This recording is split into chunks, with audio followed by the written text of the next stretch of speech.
Hello, everyone, and welcome back to CODEMAS.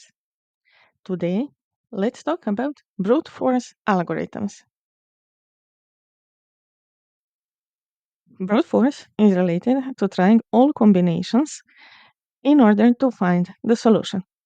For example, if we have 100 keys and some door that we need to unlock, and we are not sure which key is appropriate, we can start from the first one, try to unlock.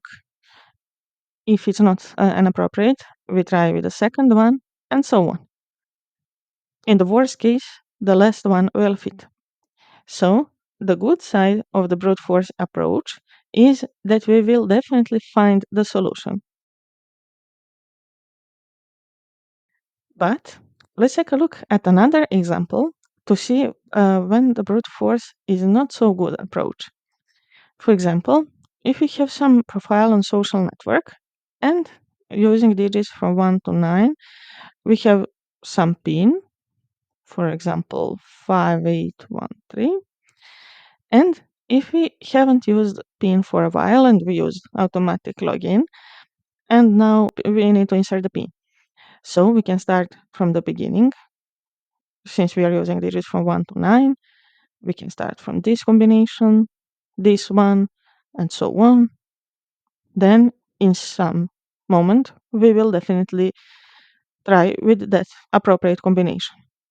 So we will also find the solution. But the bad thing is that we are usually limited to maybe 3 tries, and it's not real to expect that we will guess the appropriate combination in only 3 steps. So the bad side is that is not so efficient. But of course, there are cases when it's the only one possible. So here, if we have bundle of 100 keys and we don't know which one fits for the door, the only possible solution is to brute force and to start with the first one and check one by one if key fits. Let's take a look at 2 examples.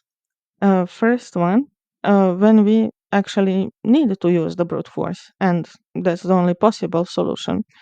So if we have letters A and B, and we need to find, our task is to find all combinations. We can start from A, B, B, A, and B, B. So it's totally fine to use the brute force approach here, because by the nature of the task, it's not possible to be more efficient because we need to find all possible combinations. So here the brute force approach is intuitive and the only possible way to solve such problem. Um, let's take a look at example where it's not so good to use the brute force. In previous videos, we discussed linear and binary search. And imagine we are dealing with some sorted array.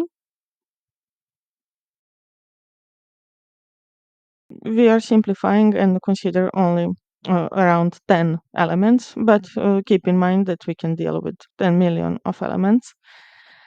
And in that case, it's so important to be efficient. And let's say we are searching for element 25.